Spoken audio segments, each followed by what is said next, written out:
Para ter acesso a esse audiobook completo, basta entrar em contato comigo e pedir para participar do nosso canal do Telegram. Para isso, leia o QR Code que está na tela, ou clique no link na descrição ou nos comentários desse vídeo. Por apenas R$ 10 por mês, lembrando que você pode cancelar a assinatura a qualquer momento sem problemas. Você terá acesso a esse e diversos outros audiobooks completos diariamente. Você também vai poder pedir qualquer audiobook que queira escutar e nós fazemos para você. Te esperamos por lá. Para minha família.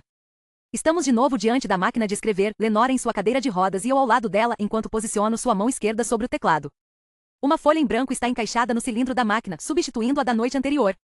Agora, virado para cima sobre a escrivaninha, o papel funciona como um meio de transcrever parcialmente nossa conversa. Eu quero te contar tudo. Coisas que nunca contei a mais ninguém. Sim, sobre aquela noite. Porque eu confio em você. Mas eu não confio em Lenora. Não completamente. Ela é capaz de fazer tão pouco, mas é acusada de tanta coisa, e eu continuo dividida entre o desejo de protegê-la e o impulso de desconfiar dela. Mas se ela quer me contar o que aconteceu, estou disposta a ouvir. Apesar das minhas suspeitas de que a maior parte seja mentira. Ou pior ainda, seja a verdade nua e crua e aterrorizante. Os dedos da mão esquerda de Lenora tamborilam nas teclas. Ela está ávida para começar. Respiro fundo, meneio a cabeça e a ajudo a datilografar a primeira frase. A minha lembrança mais nítida. A minha lembrança mais nítida, a coisa com a qual ainda tenho pesadelos, é o momento em que tudo acabou.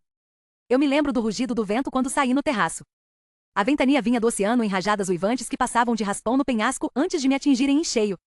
Perdendo o equilíbrio, tive a sensação de que uma multidão invisível me empurrava de volta para o interior da mansão. O último lugar onde eu queria estar. Com um grunhido, me estabilizei e comecei a atravessar o terraço escorregadio por causa do aguaceiro. Caía uma chuva torrencial com gotas tão geladas que pareciam picadas de agulha. Logo saí do torpor em que me encontrava até então. De súbito, entrei em alerta e comecei a reparar nas coisas. Minha camisola manchada de vermelho. Minhas mãos, mornas e pegajosas de sangue. A faca apertada na mão. A lâmina também estava ensanguentada, mas agora a chuva fria a lavava num piscar de olhos. Continuei lutando contra o vendaval, ofegando a cada espetada das afiadas gotas de chuva. À minha frente estava o oceano, açoitado violentamente pela tempestade, suas ondas quebrando contra a base do penhasco 15 metros abaixo. Apenas a baixa balaustrada de mármore que se estendia de ponta a ponta no terraço me separava do escuro abismo do mar. Quando alcancei o parapeito, soltei um som enlouquecido, estranho e estrangulado. Meio riso, meio soluço. A vida que eu tinha até poucas horas antes desapareceu para sempre. Assim como meu pai e minha mãe. No entanto, naquele momento curvada contra a balaustrada do terraço com a faca na mão, o vento áspero roçando meu rosto e a chuva gelada fustigando meu corpo encharcado de sangue, senti apenas alívio. Eu sabia que em breve estaria livre de tudo. Eu me voltei para a mansão. Todas as janelas estavam iluminadas. Tão cintilantes quanto as velas que 8 meses antes enfeitaram meu bolo de aniversário. Parecia um palácio resplandecente. Elegante. Todo aquele dinheiro reluzindo atrás de vidraças imaculadas. Mas eu sabia que as aparências enganavam. E que até prisões podiam parecer bonitas se iluminadas da maneira certa. Lá dentro, minha irmã gritou. Urros horrorizados que cresciam e depois minguavam feito uma sirene. O tipo de grito que se ouve quando algo absolutamente terrível acontece. E que de fato aconteceu. Baixei o olhar para a faca, que a minha mão ainda apertava com força e agora estava tão limpa que parecia nova. Eu sabia que poderia usá-la de novo. Um último corte. O derradeiro golpe. Mas não tive forças. Em vez disso, joguei a faca por cima da balaustrada e a observei sumir em meio à arrebentação lá embaixo. Enquanto minha irmã continuava a gritar, deixei o terraço e fui até a garagem buscar uma corda. Isso é tudo que eu lembro, e era com isso que estava sonhando quando acordei você. Fiquei com muito medo, porque parecia que estava acontecendo outra vez. Mas não é isso que mais atiça sua curiosidade, certo? Você quer saber se sou tão maligna quanto todos dizem? A resposta é não. E sim. O escritório fica na rua principal, espremido entre um salão de beleza e uma vitrine que agora, quando paro para pensar, parece profética. Quando estive aqui para minha primeira entrevista de emprego, era uma agência de viagens, cuja vitrine exibia cartazes inspiradores sobre liberdade, aventuras, céus ensolarados. Na minha última visita, quando fui suspensa, o lugar estava deserto e às escuras. Agora, 6 meses depois, é um estúdio de ginástica, e não tenho a menor ideia do que isso pode significar. No escritório, o Sr. Gurlai me aguarda atrás de uma escrivaninha nos fundos de uma sala que claramente foi projetada para ser um espaço comercial. Sem prateleiras, caixas registradoras ou expositores de produtos, o local é grande e vazio demais para ser um escritório de uma pessoa só. O rangido alto da porta que se fecha atrás de mim ecoa pelo cômodo desocupado. Kitty, olá, diz o Sr. Gurlai, num tom muito mais simpático do que na minha última visita. Bom ver você de novo. Digo mesmo. Mas não é verdade. Nunca me senti confortável perto do Sr. Gurlai. Magro, alto e semelhante a um gavião, ele poderia muito bem se passar por administrador de funerária. O que seria apropriado, já que essa é, em geral, a etapa seguinte para a maioria das pessoas que procuram os serviços da agência dele. A agência Gurlain de Cuidadores Domiciliares é especializada em cuidados médicos de longo prazo para pacientes idosos e uma das únicas agências no estado do Maine a prestar o serviço em domicílio. As paredes do escritório exibem cartazes de enfermeiras sorridentes, embora a maior parte dos funcionários não seja formada em enfermagem, inclusive eu. Agora você é uma cuidadora, disse o senhor Gurlain durante aquela fatídica primeira visita. Você não é enfermeira. Você é cuidadora. A lista dos cuidadores que trabalham para a agência está fixada em um quadro de avisos atrás da escrivaninha do senhor Gurlain, e mostra quem está disponível e quem ficou responsável por algum paciente. Antigamente meu nome estava ali, sempre indisponível, sempre incumbida de cuidar de alguém. Eu tinha orgulho disso. Toda vez que me perguntavam com o que eu trabalhava, eu evocava minha melhor imitação do senhor Gurlain respondia, sou cuidadora. Parecia algo nobre, digno de admiração. As pessoas me olhavam com mais respeito quando eu falava isso, o que me fazia pensar que enfim havia encontrado um propósito. Sempre fui inteligente, mas nunca um modelo de boa aluna. Sofri para terminar a escola e depois da formatura, tive ainda mais dificuldade para decidir o que fazer da vida. Você é boa com as pessoas, disse minha mãe depois que fui demitida de um escritório de datilografia. Talvez possa ser enfermeira. Mas ser enfermeira exigia uma formação que eu não tinha. Então me tornei o mais perto disso. Até que fiz a coisa errada. Agora estou aqui ansiosa, irritada e cansada. Exausta. Como você está, Kitty? Pergunta o senhor Gurlain. Relaxada e revigorada, espero. Não há nada melhor para o espírito do que desfrutar de um período de descanso. Sinceramente, não faço ideia do que responder. Eu me sinto relaxada depois de ter recebido uma suspensão não remunerada 6 meses atrás. Há alguma coisa revigorante em ser obrigada a dormir no meu quarto de infância e andar na ponta dos pés perto do meu pai, todo calado e ressentido, cuja decepção permeia todas as nossas interações? Será que desfrutei do fato de ser investigada pela agência, pelo Departamento Estadual de Gestão e Regulação do Trabalho em Saúde, pela polícia? A resposta para tudo isso é não. Em vez de admitir qualquer uma dessas coisas ao senhor Gurlain, me limito a dizer sim. Maravilha, responde ele. Agora todo esse aborrecimento ficou para trás, e é hora de começar de novo. Fico enfurecida. Aborrecimento. Como se tudo não tivesse passado de um simples mal-entendido.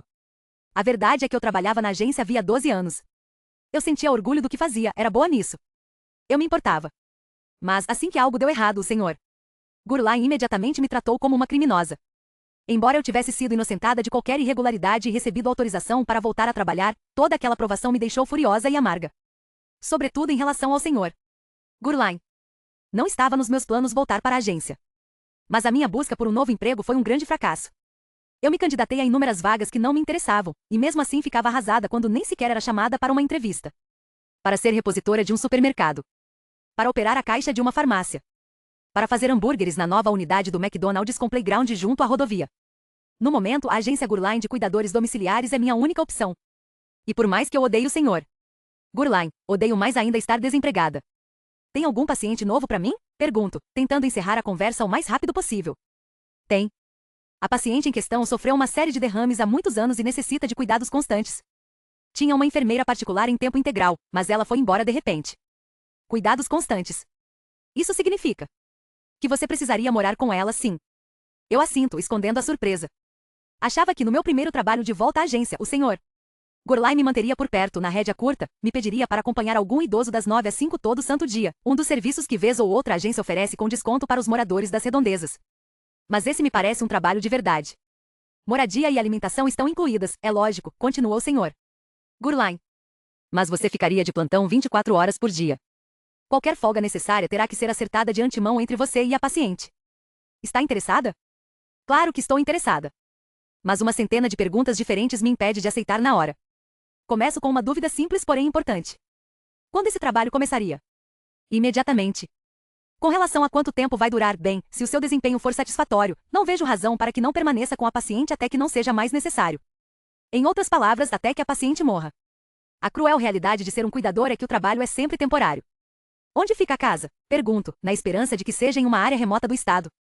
Quanto mais longe, melhor. Nos arredores da cidade, e responde Gurlain, frustrando minhas expectativas. Mas, um segundo depois, elas são reavivadas quando ele acrescenta. Nos penhascos. Os penhascos. Apenas pessoas absurdamente podres de ricas vivem lá, em casas enormes no topo de penhascos rochosos com vista para o oceano. Eu me ajeito com as mãos fechadas no colo, as unhas enterradas nas palmas. Isso é inesperado. Uma chance de trocar instantaneamente o rancho capenga onde fui criada por uma mansão nos penhascos? Isso tudo está me parecendo bom demais para ser verdade. E deve ser mesmo. Ninguém desiste de um emprego assim, a menos que haja algum problema grave. Por que a enfermeira foi embora? Não faço ideia, responde o senhor Gurline. Tudo que me disseram é que tem sido bem difícil encontrar uma substituta adequada. A paciente é. Eu hesito. Não posso dizer difícil, embora seja a palavra que eu mais queira usar. Do tipo que precisa de atendimento especializado? Não acho que o problema seja a condição dela, mesmo sendo delicada, responde Gurline. Francamente, acho que a questão é a reputação da paciente. Eu me endireito na cadeira. Quem é a paciente? Lenora Hope. Há muitos anos não ouço esse nome. Há pelo menos uma década. Talvez duas. Ouvi-la agora me faz levantar os olhos, surpresa. Mais do que surpresa, na verdade. Estou perplexa. Uma emoção que não sei ao certo se já senti. Ainda assim, aqui está ela, esvoaçando atrás de minhas costelas como um pássaro preso em uma gaiola. Lenora Hope? A Lenora Hope? Sim, responde Gurline com uma fungada, como se estivesse ofendido por ter sido mal compreendido. Eu não tinha ideia de que ela ainda estava viva. Quando eu era mais nova, nem sequer entendia que Lenora Hope era uma pessoa de verdade. Eu achava que era apenas um boato criado por crianças para assustarem umas às outras. De repente, relembro a cantiga que aprendi no pátio da escola, esquecida há muitos anos. Aos 17, Lenora Hope, alucinada, matou a própria irmã enforcada. Algumas das meninas mais velhas juravam de pés juntos que se você apagasse todas as luzes, ficasse na frente de um espelho e recitasse os versos da cantiga, a própria Lenora apareceria no vidro. E se isso acontecesse, cuidado, sua família morreria logo em seguida. Eu nunca acreditei nisso. Sabia que era apenas uma variação da lenda urbana da loira do banheiro, uma lorota, uma história, o que significava que Lenora Hope não existia de verdade. Quando cheguei à adolescência, descobri a verdade. Lenora Hope era feita de carne e osso, além de ser uma moradora local, que levava uma vida privilegiada numa mansão a vários quilômetros do centro da cidade. Até que em uma noite ela surtou. Matou o pai a facadas em delírios febris. Tirou a vida da mãe que era tão feliz. Ela está mais viva do que nunca, diz o senhor Gurline. Meu Deus, ela deve ser uma anciã. Tem 71 anos. Isso me parece impossível. Sempre presumi que os assassinatos tivessem acontecido em outro século. Uma época de saias-balão, lampiões a gás, carruagens puxadas por cavalos. Mas se o senhor Gurline estiver correto, isso significa que o massacre da família Hope ocorreu não faz tanto tempo assim. Faço as contas mentalmente e concluo que eles foram assassinados em 1929. Apenas 54 anos atrás. Os derradeiros versos da cantiga me vêm à mente assim que as datas se encaixam. Lenora sempre diz, não fui eu. Mas é a única que não morreu. O que pelo visto é verdade. A infame Lenora Hope ainda está viva, não anda muito bem de saúde e precisa de cuidados. Dos meus cuidados, se eu aceitar o trabalho. O que não faço logo de cara. Não há nenhum outro trabalho que eu possa fazer? Nenhum outro paciente novo? Infelizmente não, diz o senhor Gurline. E nenhum dos outros cuidadores está disponível? Todos já foram encaminhados para outros pacientes. Ele junta os dedos. Você tem algum problema com esse trabalho? Sim, tem um problema. Vários, na verdade, começando pelo fato de o senhor Gurline obviamente ainda achar que eu sou culpada, embora, sem outras provas, não tenha embasamento jurídico para me demitir. Como a suspensão não me afastou de vez, ele está tentando me enfiar numa roubada para ver se assim eu desisto. É que eu não procuro as palavras certas. Levando em conta o que ela fez, acho que eu não me sentiria confortável cuidando de alguém como Lenora Hope. Ela nunca foi condenada por nenhum crime, argumenta Gurline. Então nossa única opção é acreditar na inocência dela. Achei que você, de todas as pessoas, entenderia isso. Começa a tocar uma música no estúdio de ginástica ao lado, abafada pela parede compartilhada. Physical de Olivia Newton-John. Não é uma letra sobre ginástica aeróbica, mas aposto que as donas de casa que se exercitam com moletons rasgados e polainas não dão a mínima. Elas só estão contentes em gastar dinheiro lutando contra as gordurinhas da meia-idade. Um luxo pelo qual não tenho condição de pagar. Você sabe como as coisas funcionam, Kitty, diz Gurline. Eu determino e distribuo as tarefas, os cuidadores as executam. Se você não estiver confortável com isso, sugiro que a gente corte relações agora mesmo. Eu adoraria fazer exatamente isso. Mas sei também que preciso de um emprego. Qualquer emprego. Preciso começar a refazer minhas economias, que foram reduzidas a quase nada. E acima de tudo, preciso me afastar do meu pai, que mal fala comigo há 6 meses. Eu me lembro, com uma nitidez tão cortante que poderia romper minha pele, da última frase inteira que ele dirigiu a mim. Estava sentado à mesa da cozinha, lendo o jornal, seu café da manhã intocado. Ele deu um tapa no jornal e apontou para a manchete da primeira página. Comecei a desassociar quando encarei a matéria. Era como se aquilo não estivesse acontecendo comigo, mas com alguém que me interpretava em um filme na travessa. O artigo incluía a foto do meu anuário da escola. Não era uma foto boa. Eu tentava esboçar um sorriso diante daquele pano de fundo azul montado no ginásio do colégio, que na textura granulada do jornal, parecia lamacento e cinza. Na imagem, meu cabelo emplumado estava exatamente idêntico ao daquela manhã. Entorpecida pelo choque, meu primeiro pensamento foi que eu precisava atualizar meu penteado. O que eles estão dizendo não é verdade, Kit Kat, disse meu pai, tentando fazer com que eu me sentisse melhor. Mas suas palavras não correspondiam à sua expressão arrasada. Eu sabia que meu pai não estava falando aquilo para o meu bem, mas para o dele.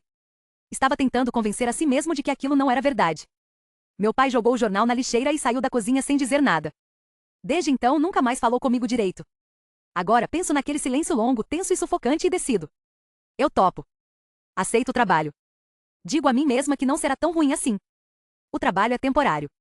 Alguns meses no máximo. Só até eu economizar o suficiente para me mudar. Para ir para algum lugar melhor. Algum lugar bem longe daqui. Maravilha, diz o senhor Gurlain, sem um pingo de entusiasmo. Você precisa se apresentar ao trabalho quanto antes. Recebo as instruções de como chegar à casa de Lenora Hope, o número de telefone para ligar caso tenha dificuldade em encontrar o endereço e um meneio de cabeça do senhor Gurlain, sinalizando que o assunto está encerrado. Ao sair, dou uma olhada rápida no quadro de avisos atrás de sua escrivaninha. No momento, 3 cuidadores estão livres. Então há outros profissionais disponíveis. Sei muito bem porque o senhor Gurlain mentiu. Ainda estou sendo punida por ter quebrado o protocolo e manchado a excelente reputação da agência. Mas ao sair para o cortante ar de outubro do Maine, penso em outro motivo para ter recebido essa tarefa. É mais arrepiante que o tempo gélido. O senhor Gurlain me escolheu porque Lenora Hope é a única paciente que ninguém, nem mesmo a polícia, se importará se eu matar. 2. Demoro menos de 1 hora para juntar meus pertences. Aprendi desde cedo que uma cuidadora deve levar pouca bagagem. Uma maleta médica, uma mala e uma caixa. Não é preciso mais nada. A maleta médica está repleta de ferramentas de trabalho. Termômetro, aparelho de pressão arterial, estetoscópio. Meus pais me deram de presente uma bolsa de couro preta quando fui contratada pelo senhor Gurlain. 12 anos depois, eu ainda a uso, embora o zíper emperre e o couro esteja rachado nos cantos. Enfiei o necessaire e minhas roupas na mala. Calças e cardigãs fora de moda há uns bons 10 anos. Faz muito tempo que desisti de tentar parecer estilosa. Conforto e economia são mais importantes. A caixa está abarrotada de livros. Pertenceram à minha mãe e exibem o desgaste amoroso de uma leitora voraz. Você nunca está sozinha quando há um livro por perto, dizia ela. Nunca, jamais. Embora eu entenda o que ela quis dizer, também sei que é mentira. Durante 6 meses estive rodeada de livros e nunca me senti tão sozinha na vida. Depois de arrumar tudo, dou uma olhada no corredor para ter certeza de que o caminho até a porta dos fundos da cozinha está livre. Meu pai tinha voltado para almoçar em casa. Ele faz isso às vezes quando trabalha num canteiro de obras por perto. Agora está na sala, afundado em sua poltrona reclinável, vendo TV e comendo um sanduíche. Nos últimos 6 meses, nos tornamos especialistas na arte de evitar contato. Passaram-se semanas inteiras sem que nos víssemos uma única vez. Na maior parte do tempo, eu ficava no meu quarto e só ia me aventurar na cozinha quando tinha certeza de que meu pai estava no trabalho, dormindo ou fora com a namorada sobre a qual eu não deveria saber. Não fomos apresentadas. Só sei da existência dela porque ouvi os dois conversando na sala de estar na semana passada, surpresa com o som da voz de outra mulher em casa. Na noite seguinte, meu pai escapou de fininho feito um adolescente, talvez com medo de admitir que havia começado a namorar de novo ou com vergonha de correr o risco de eu me deparar com sua nova amiga. Agora quem está escapando de fininho sou eu, andando na ponta dos pés enquanto faço 2 viagens até o carro, uma para levar a mala e a maleta médica, outra para a caixa de livros. Na segunda viagem dou de cara com meu vizinho Kenny encostado no meu Ford Escort. Ele com certeza me viu com a mala e saiu de casa para investigar. Fitando a caixa em minhas mãos, pergunta: Você está de mudança? Por hora sim, respondo. Talvez para sempre. Vou cuidar de uma nova paciente. Achei que você tivesse sido demitida. Suspensa. Mas a suspensão acabou. Ah. Kenny franze a testa. O que é raro para ele. Normalmente ele só está com tesão e fome. Uma rapidinha antes de você ir? Esse é o Kenny com quem me acostumei desde que começamos a transar em maio. Assim como eu, ele está desempregado e mora com os pais. Ao contrário de mim, Kenny tem apenas 20 anos. Ele é meu segredinho sujo. Ou é mais provável que eu seja o dele. Tudo começou certa tarde, quando estávamos os dois de bobeira ao mesmo tempo, cada um em seu quintal, eu com um livro do Sidney Sheldon, Kenny com um baseado. Fizemos contato visual algumas vezes antes de ele dizer: Não está trabalhando hoje? Não, respondi. E você? Não. Então, porque eu estava entediada e solitária, perguntei: Está a fim de uma cerveja? Kenny aceitou. O que nos levou a beber juntos. O que nos levou a jogar conversa fora. O que nos levou a algumas pegações no sofá da sala de estar. Quer transar ou algo assim? Propôs Kenny enfim. Depois de um mês de suspensão e autopiedade, dei uma boa olhada nele. Até que não era feio, apesar do bigode que caía feito uma lagarta morta sob seu nariz. O resto era muito melhor. Principalmente os braços, que eram firmes, fortes e bronzeados. Com certeza já estive em situações piores. Claro, respondi, dando de ombros. Por que não? Assim que acabou, jurei que aquela seria a primeira e única vez. Eu já tinha 11 anos quando Kenny nasceu, pelo amor de Deus. Eu me lembro dos pais dele trazendo-o do hospital para casa, minha mãe bajulando o bebezinho, meu pai deslizando um envelope com dinheiro para a mão suada do pai dele. Mas quando Kenny apareceu na minha porta dos fundos 2 dias depois parecendo um vira-lata esfomeado, eu o deixei entrar e o conduzi até meu quarto. E assim tem sido. 1, 2, às vezes 3 vezes por semana. Conheço de cor e salteado a rotina. Não é um romance. Metade do tempo a gente nem sequer conversa. E embora eu me sinta culpada, sei também que precisava de algo além da leitura para sobreviver aos dias longos e solitários. Meu pai está lá dentro, digo a Kenny. E a minha nova paciente está me esperando. Não conto a ele quem é a tal paciente. Tenho medo do que ele pensará a meu respeito se souber. Claro, saquei, diz Kenny, fazendo pouco esforço para mascarar sua decepção. A gente se vê por aí, eu acho. Eu observo percorrer a curta distância de volta para sua casa. Quando ele entra sem olhar para trás, uma pontada atinge meu coração. Não é exatamente tristeza, mas algo próximo disso. Podia ser só sexo, e era só o Kenny, mas pelo menos era alguma coisa, e ele era alguém. Agora não há nada nem ninguém. Coloco a caixa e a minha mala no bagageiro do carro antes de voltar uma última vez para dentro. Na sala de estar, encontro meu pai assistindo ao telejornal do meio-dia, porque era isso que a minha mãe fazia. É um hábito, e para Pat McCreary, é difícil largar velhos hábitos. A TV mostra o presidente Ronald Reagan fazendo um discurso sobre a economia. A primeira-dama, Nancy, é só dizer não às drogas Reagan, empertigada ao seu lado. Meu pai, que odeia todos os políticos, de qualquer que seja o partido, solta uma risada irônica. Quanta merda, Rony, resmunga ele com a boca cheia. Tente fazer algo para ajudar gente como eu pelo menos uma vez. Parada no vão da porta, pigarreio. Pai, estou indo embora. Ah. Não há surpresa por trás do muxoxo. Na verdade, meu pai parece aliviado. Voltei a trabalhar na agência, acrescento. Minha nova paciente teve vários derrames. Ela mora lá nos penhascos. Digo isso na esperança de que ele fique impressionado, ou pelo menos intrigado com a ideia de pessoas ricas confiarem em mim o suficiente para cuidar de alguém. Se ele ficou, não demonstrou. Tudo bem, diz ele. Sei que a única maneira de chamar a atenção do meu pai é revelando o nome da minha nova paciente. Mas assim como com Kenny, eu nem sequer cogito essa hipótese. Saber que vou cuidar de Lenora Hope só fará meu pai me menosprezar ainda mais. Se é que é possível. Precisa de alguma coisa antes de eu ir? Pergunto. Meu pai dá outra mordida no sanduíche e balança a cabeça. A pontada que senti lá fora volta mais forte. Uma fisgada mais dolorosa dessa vez. Com tanta força que tenho certeza de que um pedaço do meu coração se parte e despenca nas entranhas do meu estômago. Vou tentar ligar a cada 2 semanas para ver como estão as coisas. Não precisa, responde meu pai. E não diz mais nada. Fico no vão da porta por um momento pedindo, esperando, implorando em silêncio por mais. Qualquer coisa serve. Adeus. Já vai tarde. Cai fora. Vai se fuder. Qualquer coisa menos esse silêncio hostil que faz com que eu me sinta um nada. Pior que nada. Invisível. É assim que me sinto. Saio sem me dar ao trabalho de me despedir. Não quero receber apenas o silêncio quando meu pai se recusar a me dizer adeus. 3. Duran Duran toca no volume máximo no aparelho de som do meu Escort enquanto percorro uma estrada que abraça a Costa Rochosa, subindo cada vez mais, até o carro começar a chacoalhar e as águas do Atlântico se transformarem em borrões brancos nas faixas de areia lá embaixo. Avanço mais um pouco até surgir uma área que sem dúvida são os penhascos. O lugar praticamente cheira a dinheiro antigo de famílias ricas e poderosas, com suas casas enormes agarradas às falésias escarpadas feito ninhos de gansos, parcialmente escondidas atrás de paredões de tijolos e fileiras de era. Como a outra metade vive. É como a minha mãe teria descrito aquelas mansões na encosta do penhasco, com torreões, varandas e janelas salientes voltadas para o mar. Mas discordo. Nem mesmo a outra metade tem condições de viver nos penhascos. Essa área sempre pertenceu, e sempre pertencerá, à elite. É o lar do creme de la creme, da nata, empoleirada acima de tudo e de todos, como se Deus os tivesse colocado lá. Mas aqui está você, Kitty Cat, teria dito minha mãe. Indo trabalhar num desses casarões luxuosos. Mais uma vez, eu discordaria. Ninguém em sã consciência acha que o lugar para onde estou indo é um destino dos sonhos. Hope's End.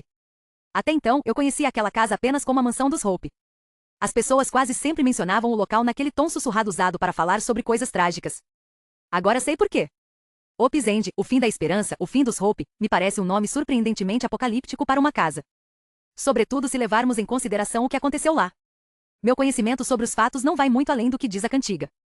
Sei que Winston Hope fez fortuna no setor de transporte marítimo e construiu seu patrimônio na costa rochosa do norte do Maine, e não em Bar Harbor ou Newport, porque aqui havia basicamente terras desabitadas e assim ele poderia ter uma vista imaculada do oceano.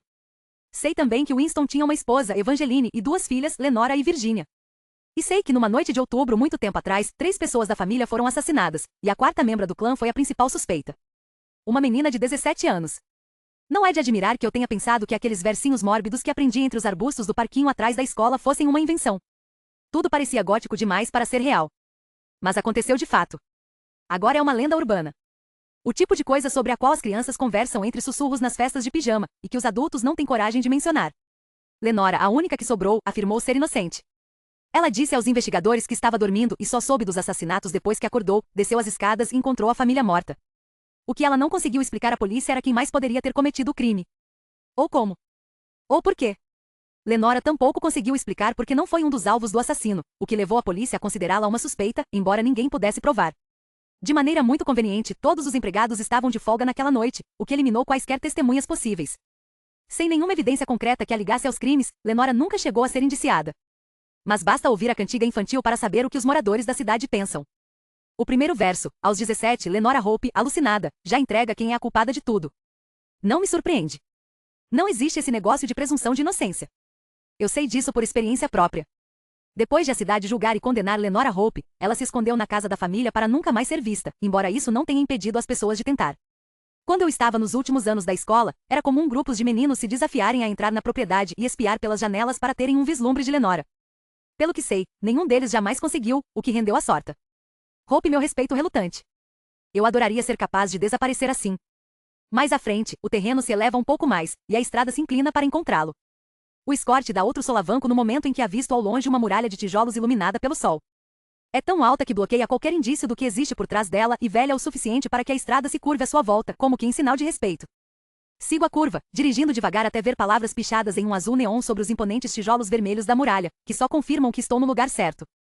Apodreça no inferno, Lenora Hope. Pisco ao lê-las, perguntando-me se devo seguir em frente ou ir embora o mais rápido possível. Eu sei a resposta.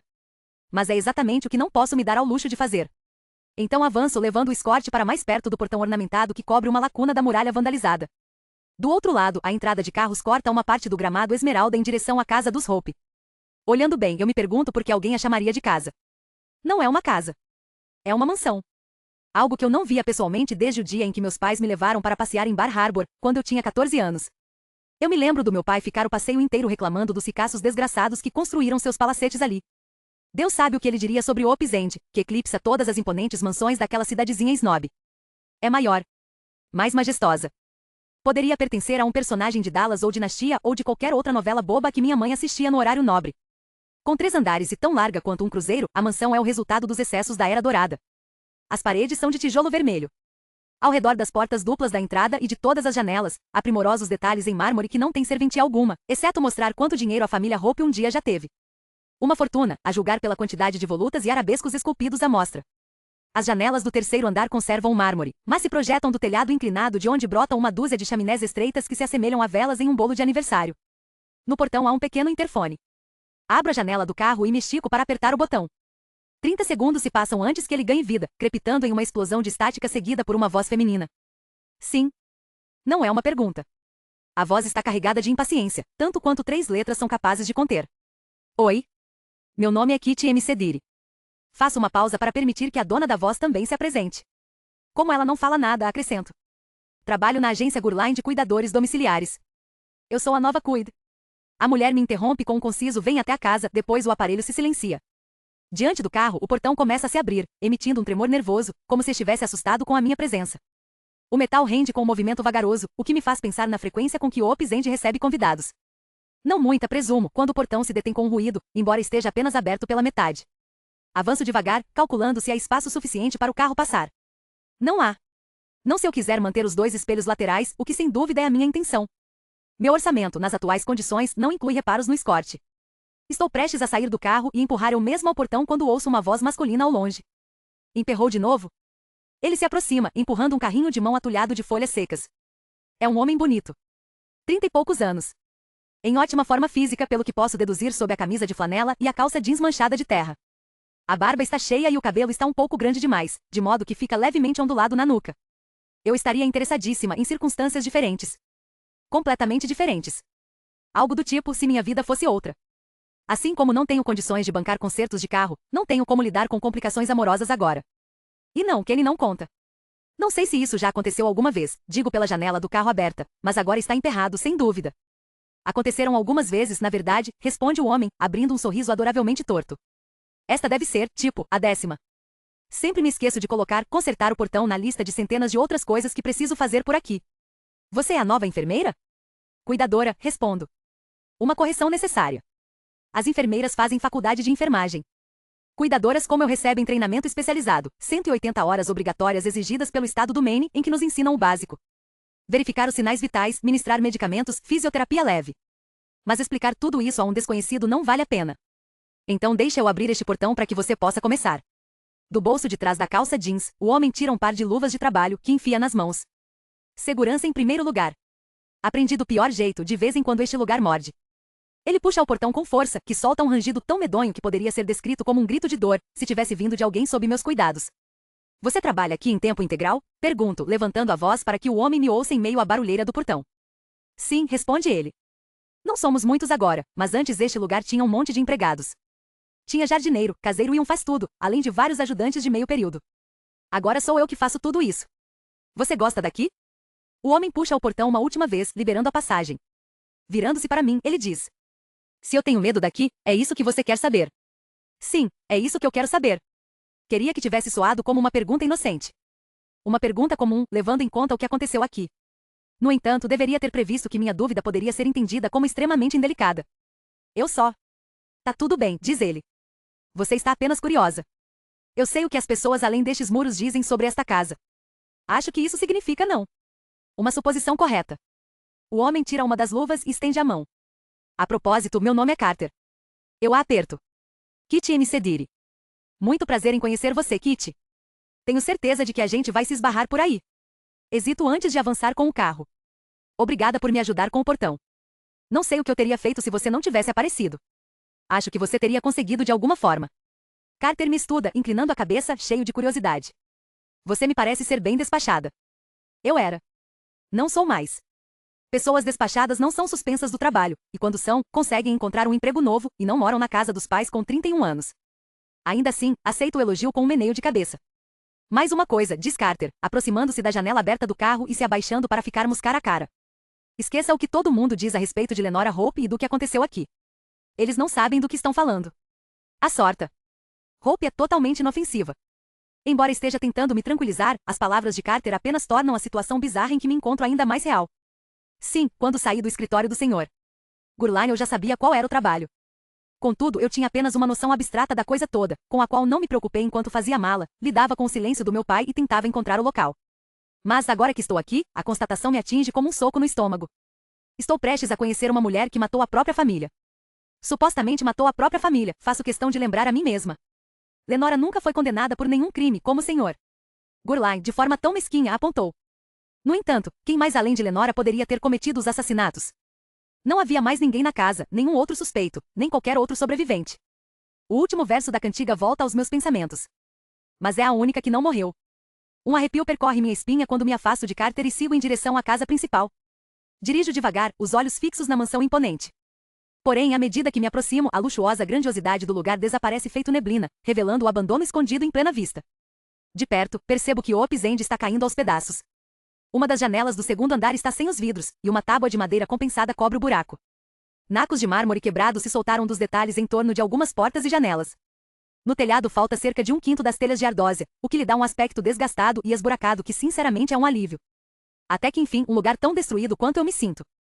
A entrada de carros termina numa pequena rotatória diante da casa, com outra vereda que leva a uma garagem baixa a vários metros da construção principal. Ao contornar a rotatória, eu conto as portas da garagem. 5. Como a outra metade vive, de fato. Estaciono na frente da casa, saio do carro e subo 3 degraus até um enorme par de portas duplas situado bem no centro da fachada. Antes que eu possa bater, as portas se abrem, revelando uma mulher parada do lado de dentro. Sua presença súbita me assusta. Ou talvez sua aparência monocromática é que seja assustadora. Cabelo branco que roça seus ombros. Vestido preto firmemente ajustado em torno de uma estrutura esbelta. Gola de renda que me faz lembrar das toalhas e dos centros de mesa de crochê que a minha avó fazia. Pele pálida. Olhos azuis. Batom de um ousado vermelho cereja. É tudo tão dramático que não consigo precisar com exatidão a idade dela. Se tivesse que adivinhar, chutaria 75, sabendo que poderia estar errada em pelo menos 10 anos, para mais ou para menos. De uma corrente no pescoço da mulher pende um par de óculos gatinho.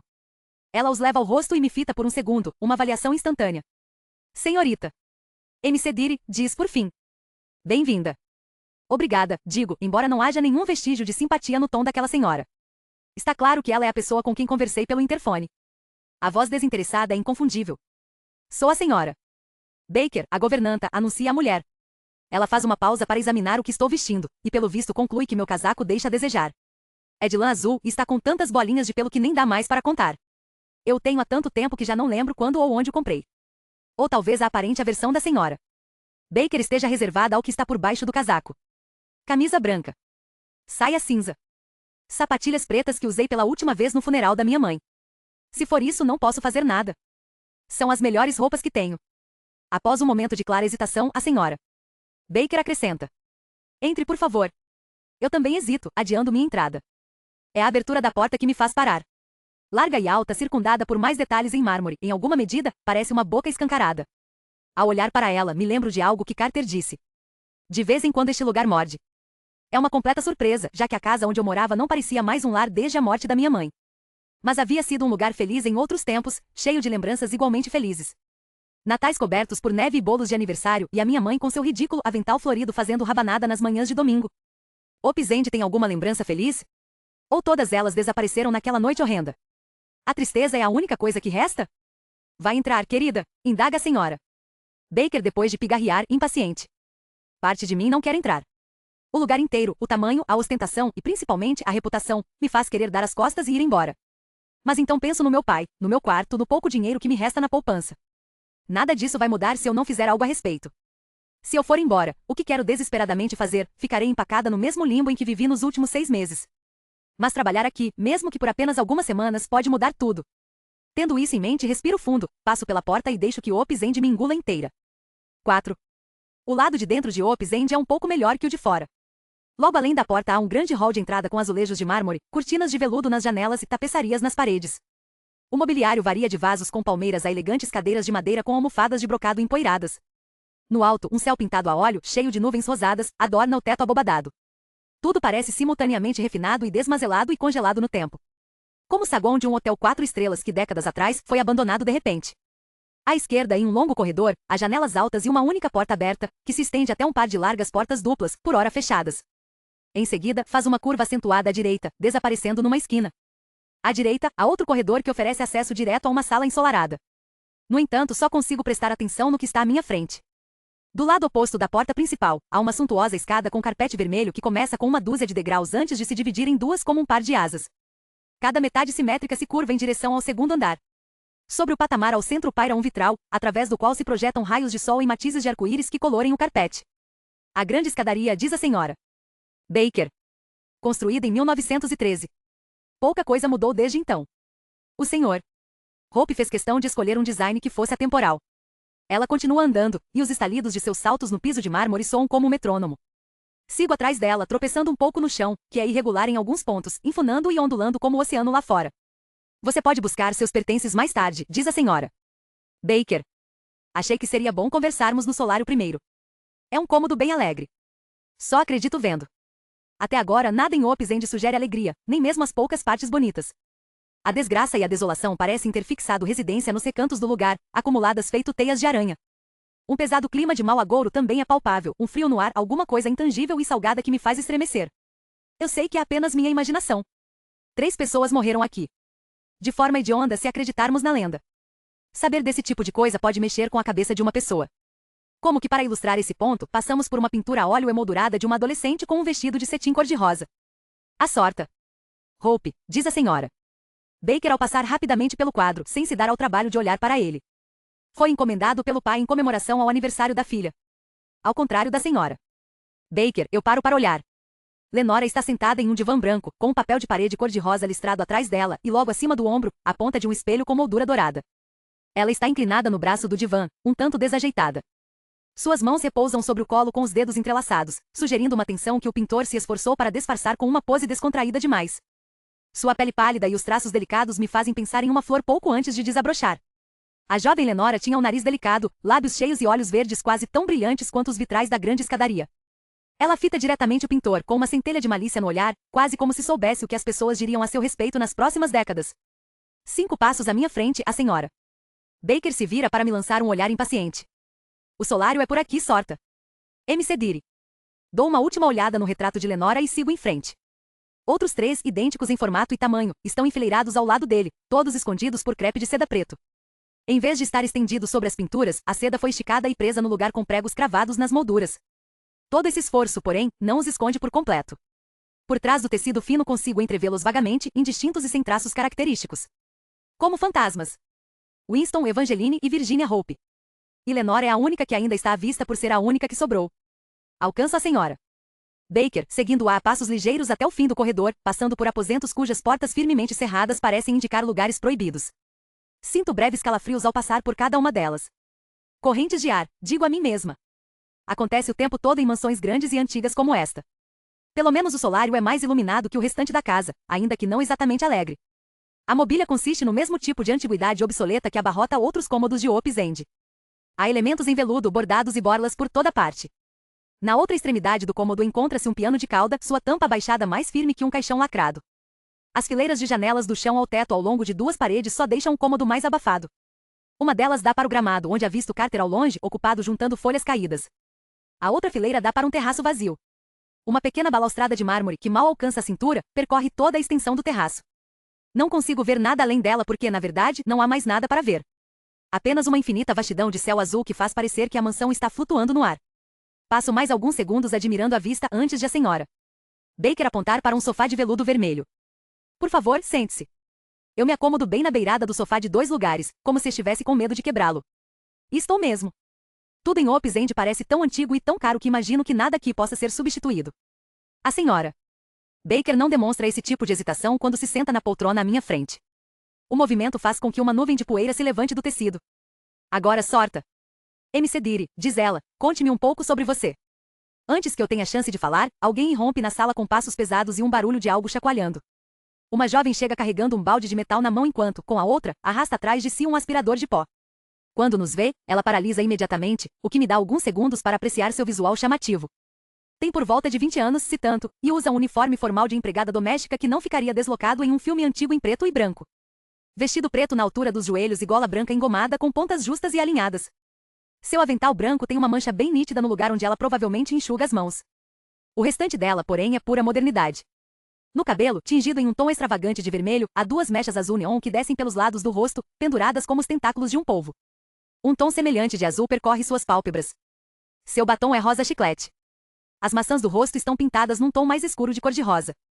Opa, desculpem, diz ela, me olhando 2 vezes, claramente surpresa com a presença de uma forasteira em Hope's End. Desconfio que isso não ocorra com frequência. Achei que a sala estivesse vazia. Ela dá meia volta para sair, emitindo outro som de chocalho que agora percebo, vem da meia dúzia de pulseiras de plástico nas cores do arco-íris que cobrem seus pulsos. A culpa é minha, Jéssica, diz a senhora Baker. Eu deveria ter informado de que precisaria da sala esta tarde. Esta é a Sorta. MC Deary, a nova cuidadora da Sorta. Hope. Oi. Eu a cumprimento com um breve aceno. A garota retribui, as pulseiras retinindo. Oi. Bem-vinda a bordo. Estávamos prestes a nos conhecer melhor, comenta a senhora Baker. Talvez você possa continuar seu trabalho limpando o hall de entrada. O lugar parece um tanto negligenciado. Mas eu limpei lá ontem. Você está sugerindo que eu estou enganada? Indaga a senhora Baker, seu sorriso forçado tão cerrado que beira o cruel. A garota balança a cabeça, os brincos de argola balançando. Não, senhora Baker. A jovem empregada faz uma reverência, um ato sarcástico que a senhora Baker parece acreditar ser sincero.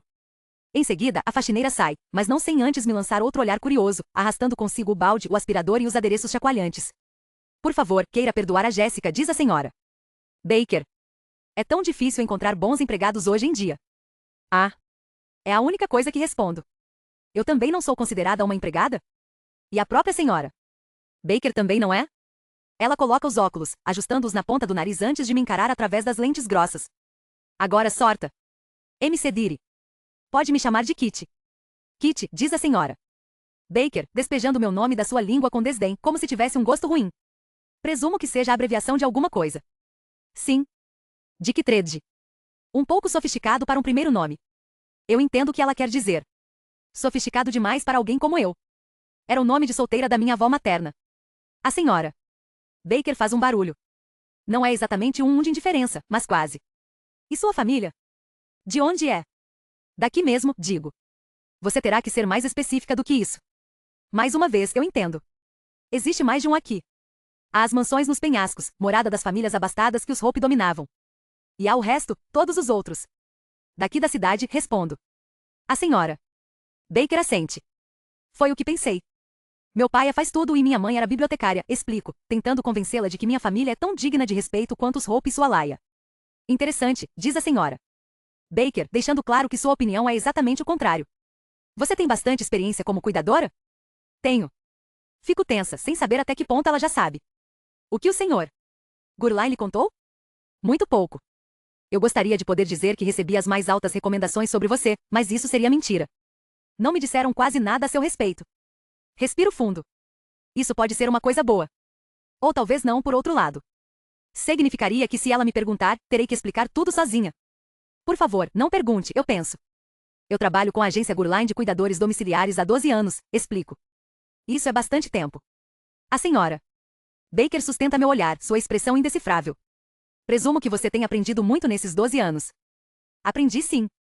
Começo a enumerar todas as coisas que sei fazer, desde as tarefas mais básicas, preparar refeições simples, dar uma ajeitada na casa, trocar lençóis com o paciente ainda deitado na cama, até procedimentos profissionais, dar banhos de esponja e inserir cateteres, tirar sangue e injetar insulina, verificar se há escaras nas escápulas e nádegas. Ora, você é praticamente uma enfermeira. A senhora Baker me interrompe, provavelmente achando que já me estendi demais. Qual é a sua experiência com cuidados com vítimas de derrame? Tenho alguma, respondo, pensando na senhora Plankers, de quem cuidei por menos de 2 meses, até que o coitado do marido dela ficou sem dinheiro para arcar com os serviços da agência. A senhora Plankers foi transferida para uma casa de repouso pública e eu fui encaminhada para outro paciente. Talvez a condição da sorte. Hope exija mais atenção do que o costume, diz a senhora Baker. Ela tem sofrido com problemas de saúde durante a maior parte da vida. Um surto de poliomielite aos 20 anos enfraqueceu tanto suas pernas que desde então ela não consegue andar. Além disso, teve uma série de acidentes vasculares cerebrais nas últimas 2 décadas. Em decorrência desses derrames, ela perdeu a capacidade de falar e ficou com o lado direito do corpo paralisado. Até consegue mover a cabeça e o pescoço, mas às vezes é difícil controlá-los. Tudo que ela tem, na verdade, é o uso limitado do braço esquerdo. Flexiono meu próprio braço, incapaz de imaginar como seria ter controle apenas dessa pequena parte do meu corpo. Pelo menos agora sei porque Lenora nunca saiu de Hope's End. Não conseguiria nem se quisesse. É por isso que a enfermeira anterior foi embora? Mary? Pergunta a senhora Baker, aparentemente confusa. A primeira emoção genuína que a vejo demonstrar. Não, ela era muito boa em seu trabalho. Estava conosco havia mais de 1 ano. A sorte. Hope a adorava. Então por que ela foi embora tão de repente? Eu também gostaria de saber. Ela não contou a ninguém o motivo, para onde estava indo, nem sequer que estava partindo. Ela simplesmente foi. No meio da madrugada, sem mais nem menos. A pobre sorte. Hope ficou sozinha a noite toda, algo terrível poderia ter acontecido. Como você bem sabe, considerando o que aconteceu com a última pessoa sob seus cuidados. Prendo a respiração. Ela sabe. Claro que sabe. Eu me contorço sob seu olhar fulminante, e as únicas palavras que consigo murmurar são: eu posso explicar. Por favor. Envergonhada, quebro o contato visual, sentindo-me exposta. Eu me sinto tão vulnerável que começo a alisar a saia sobre as pernas, tentando me cobrir o máximo que o tecido permite. Eu tinha uma. Minha voz vacila, embora eu já tenha contado essa história uma porção de vezes para inúmeras pessoas. Policiais. Funcionários do governo. O senhor Gurlain tinha uma paciente que estava doente. Câncer de estômago. Quando ela descobriu, já era tarde demais. A doença se espalhou pelo corpo todo. Cirurgia estava fora de cogitação. A quimioterapia ia só até certo ponto. Não havia nada a fazer senão mantê-la confortável e esperar o fim chegar. Mas a dor, bem, era insuportável. Continuo olhando para baixo para minhas mãos que insistem em alisar a saia. Minhas palavras, porém, não são tão cautelosas. Elas se atropelam, algo que nunca aconteceu naquele caixote cinza que era a sala de interrogatório da delegacia. Acho que isso é consequência de estar em Hope's End. Um lugar familiarizado demais com a morte. O médico dela prescreveu fentanil, continuo. Para ser ministrado de vez em quando e somente quando necessário. Uma noite foi necessário. Eu nunca tinha visto alguém sentindo tanta dor. Sabe esse tipo de dor? Não é algo passageiro. Perdura. Consome. E quando olhei nos olhos dela, vi pura agonia. Então dei a ela uma dose única de fentanil e monitorei a dor. Como aparentemente ajudou a trazer alívio, fui dormir. Hesito, como em todas as vezes quando chego nesse ponto da história. Sempre preciso de um momento antes de mergulhar nos detalhes do meu fracasso. Na manhã seguinte, acordei mais cedo que o normal, digo, e me lembro do céu cinza escuro do lado de fora da minha janela, ainda permeado pelos resquícios da noite. A escuridão parecia um mau presságio. Bastou um olhar para perceber que havia algo errado. Fui checar a paciente e vi que ela não reagia. Segui o protocolo padrão e liguei imediatamente para a emergência. Não menciono a parte de já saber que foi uma perda de tempo. Reconheço a morte quando a vejo. Enquanto esperava a chegada dos paramédicos, vi o frasco de fentanil. Era política da empresa manter todos os medicamentos em um cofre metálico trancado embaixo da nossa cama. Assim, só o cuidador tem acesso aos remédios. Talvez eu estivesse cansada. Ou muito abalada com a dor que ela sentia. Qualquer que tenha sido o motivo, esqueci de levar o frasco comigo. Aperto os olhos com força, tentando não pensar no frasco de comprimidos tombado de lado junto ao abajur de cabeceira. Mas não adianta, eu vejo tudo. O frasco. A tampa, a alguns centímetros de distância. O único comprimido que restou. Um pequeno círculo colorido azul claro que sempre achei bonito demais para algo tão perigoso. Durante a noite, ela engoliu todos os comprimidos, exceto um. Ela morreu enquanto eu dormia. Foi declarada morta no local e levada embora. Mais tarde, o legista concluiu que a causa da morte foi uma parada cardíaca por overdose de fentanil. Você acha que foi intencional? Indaga a senhora Baker. Volto a encará-la e percebo que sua expressão se abrandou um pouco. Não o suficiente para ser confundida com solidariedade. Esse não é o estilo da senhora Baker. O que vejo nos seus velhos olhos é algo mais complexo, compreensão. Sim. Acho que ela sabia exatamente o que estava fazendo. Mesmo assim, as pessoas culparam você. Sim, me culparam. Deixar o frasco ao alcance da paciente foi negligência da minha parte. Não vou discordar disso, nunca discordei. Mas todos pensaram o pior. Fui suspensa do trabalho sem direito à remuneração. Houve uma investigação oficial e a polícia se envolveu no caso. O alvoroço foi tão grande que virou notícia no jornal local. Fico em silêncio e penso no meu pai com o jornal na mão, seus olhos grandes e marejados. O que eles estão dizendo não é verdade, Kit Kat. Nunca fui formalmente acusada de crime nenhum, continuo. A investigação concluiu que a morte foi acidental, minha suspensão acabou e agora estou de volta ao trabalho. Mas eu sei que a maioria das pessoas pensa o pior. Quase todo mundo suspeita que eu deixei os comprimidos de propósito. Ou até que eu a ajudei a tomá-los. E você fez isso? Encara a senhora Baker, assustada e ofendida. Que tipo de pergunta é essa? Uma pergunta sincera, rebate ela. Do tipo que merece uma resposta sincera, você não acha? A senhora Baker se mantém calmamente sentada, o epítome da paciência. Sua postura é perfeita. A coluna reta como uma tábua não chega nem perto de tocar o encosto do sofá empoeirado. Já eu estou largada no sofá, de braços cruzados, esmagada sob o peso de sua pergunta. Acreditaria em mim se eu dissesse que não? Sim, responde a senhora Baker. A maioria das pessoas não acredita. Nós aqui de Opus End não somos como a maioria das pessoas. A senhora Baker se volta para as janelas e observa a balaustrada do terraço. E depois do terraço nada. Um abismo feito de céu acima e provavelmente água abaixo. Aqui damos às jovens mulheres acusadas de atos terríveis o benefício da dúvida. Eu me endireito, surpresa. A julgar pela atitude séria da senhora Baker, presumi que fosse proibido mencionar o passado trágico de Opus End. Não vamos fingir que você não sabe o que aconteceu aqui, querida, diz ela. Você sabe. Assim como sabe que todo mundo pensa que a sorta Hope é a responsável. E ela é? Fico surpresa comigo mesma. Normalmente não sou tão ousada. Suspeito que, de novo, a culpa seja da casa. Ela instiga perguntas ousadas. A senhora Baker dá um meio sorriso, talvez satisfeita, talvez não. Você acreditaria em mim se eu dissesse que não? Eu olho ao redor da sala, a mobília espalhafatosa, as janelas enfileiradas, o gramado, o terraço e o céu infinito. Já que estou aqui, vou ter que dar a ela o benefício da dúvida. Pelo visto, essa é a resposta certa. Ou pelo menos aceitável, pois a senhora Baker se levanta e diz: vou lhe mostrar o resto da casa agora. Depois disso, apresentarei você à sorta Hope. Isso oficializa tudo. Sou a nova cuidadora de Lenora Hope. Não importa que eu tenha mentido para a senhora Baker. Não apenas sobre minha paciente anterior, mas sobre Lenora Hope. Minha opinião não mudou, ainda acho que ela é uma assassina. Sei também que não importa o que eu acho. Ela é minha paciente, é meu trabalho cuidar dela. Se eu não trabalhar, não serei paga. Simples assim. Saímos do solário e voltamos pelo corredor em direção ao centro da casa. Quando passamos pelos retratos, dou outra olhada no único à mostra. Os olhos pintados a óleo de Lenora parecem nos seguir enquanto nos movemos.